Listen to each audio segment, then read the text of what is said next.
আসসালামু আলাইকুম সুপ্রিয় দর্শক, আজকের এই বিশেষ প্রতিবেদনে আপনাদের স্বাগত জানাই। আজ আনুষ্ঠানিকভাবে কার্যকর হল বাংলাদেশের জাতীয় নবম পে স্কেয়ার পূর্ণাঙ্গ গ্যাজেট। আর আপনি যদি এই মুহূর্তে ভাবছেন এটা তো আগেও অনেকবার বলা হয়েছে, কিছুই হয়নি, তাহলে আজকের পুরো খবরটি মনোযোগ দিয়ে শুনুন, কারণ আজ যা হয়েছে তা আগে কখনো হয়নি। আর যে সিদ্ধান্ত এসেছে তা আপনার এবং আপনার পরিবারের জীবনকে আক্ষরিক অর্থেই বদলে দিতে পারে। আজকের সকালটা শুরু থেকেই ছিল অন্যরকম।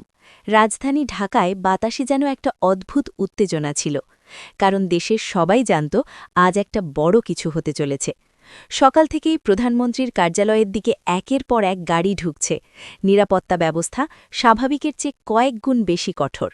ভেতরে উপস্থিত হচ্ছেন দেশের সর্বোচ্চ পর্যায়ের নীতি নির্ধারক, অর্থনীতিবিদ এবং প্রশাসনিক বিশেষজ্ঞরা। আজকের এই বৈঠকে একটাই এজেন্ডা ছিল, একটাই বিষয়, আর সেটি হল বাংলাদেশের ইতিহাসের সবচেয়ে বহুল প্রতীক্ষিত, সবচেয়ে বেশি আলোচিত এবং সবচেয়ে জরুরি একটি সিদ্ধান্ত চূড়ান্ত করা, জাতীয় নবম পে স্কেল। হ্যাঁ, সেই নবম পে স্কেল, যার জন্য দেশের লাখ লাখ কর্মচারী গত প্রায় ১১ বছর ধরে অপেক্ষা করছিলেন, যার জন্য শত শত স্মারকলিপি দেওয়া হয়েছে, যার জন্য রোদ বৃষ্টি মাথায় নিয়ে রাস্তায় নেমেছেন অসংখ্য মানুষ, যার জন্য রাত জেগে দোয়া করেছেন হাজার হাজার পরিবার। আজ সেই দীর্ঘ অপেক্ষার অবসান ঘটেছে। প্রধানমন্ত্রীর কার্যালয়ের বৈঠক কক্ষে যখন আলোচনা শুরু হয়, তখন পুরো কক্ষে ছিল ভিন্ন এক পরিবেশ। উচ্চ পর্যায়ের কর্মকর্তারা যখন একের পর এক তথ্য, উপাত্ত, গ্রাফ, পরিসংখ্যান এবং মাঠ পর্যায়ের বাস্তব চিত্র তুলে ধরছিলেন, তখন স্পষ্ট বোঝা যাচ্ছিল এই বৈঠকটি শুধু আনুষ্ঠানিকতা নয়। প্রতিটি পরিসংখ্যানের পেছনে ছিল একটি পরিবারের গল্প, প্রতিটি গ্রাফের পেছনে ছিল কারো জীবনের বাস্তবতা।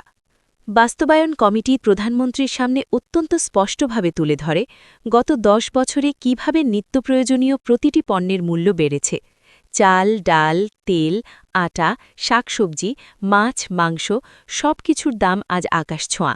অথচ একজন নিম্ন গ্রেডের কর্মচারীর বেতন সেই তুলনায় কার্যত অপ্রতুল। একটি পরিবারের বাসা ভাড়া, সন্তানের পড়াশোনা, চিকিৎসা খরচ এবং দৈনন্দিন বাজার সব মিলিয়ে মাস শেষে তাদের অবস্থা অত্যন্ত কঠিন হয়ে পড়ে।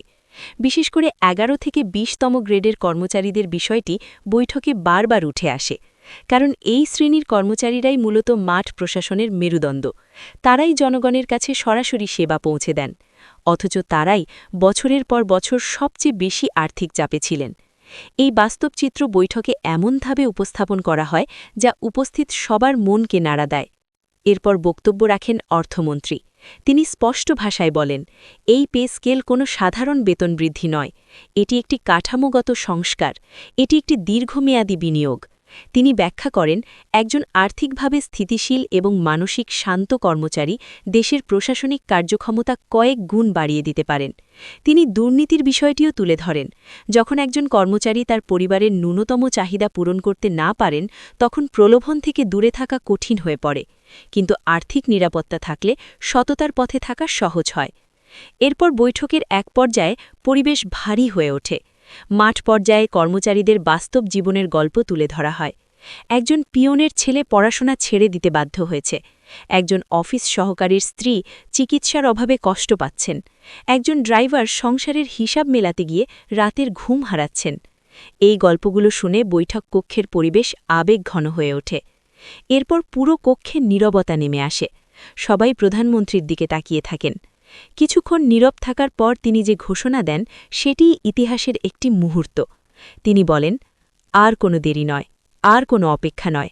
আজ থেকেই জাতীয় নবম পে স্কেলের গ্যাজেট চূড়ান্ত, এবং আগামীকাল ১ এপ্রিল থেকে এটি সারা দেশে কার্যকর বলে গণ্য হবে। এই ঘোষণার সাথে সাথে যেন ১১ বছরের অপেক্ষার ভার নেমে যায়। এবার আসি এই নতুন পে স্কেলে কি পরিবর্তন এসেছে। প্রথম এবং সবচেয়ে বড় পরিবর্তন মূল বেতন। বিশেষ করে নিম্ন গ্রেডের কর্মচারীদের বেতন এমনভাবে নির্ধারণ করা হয়েছে যা বাস্তব জীবনযাত্রার ব্যয়ের সাথে সামঞ্জস্যপূর্ণ। দ্বিতীয় পরিবর্তন পেনশন ব্যবস্থায়। শতভাগ পেনশন পুনর্বহাল করা হয়েছে।